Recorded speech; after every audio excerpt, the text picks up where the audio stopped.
Guten Tag, ich heiße Nuraida. Ich bin 20 Jahre alt.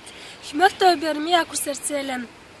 Ich wohne in Kirgisistan und studiere an der Uni für Medizin im 8. Semester.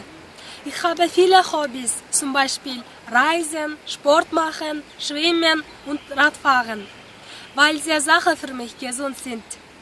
Ich kann im Servicebereich sehr gut arbeiten, weil ich viel Erfahrung habe.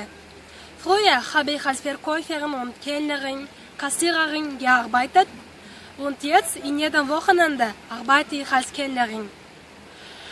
Ich denke, dass ich fleißig, flexibel, verantwortlich, geduldig und kontaktfreundlich bin.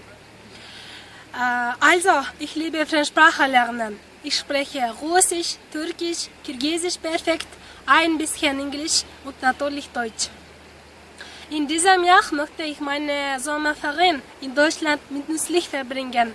Dann möchte ich deutsche Kultur kennenzulernen, Sehenswürdigkeiten besichtigen, mit neuen Freunden treffen und natürlich mein Deutsch verbessern.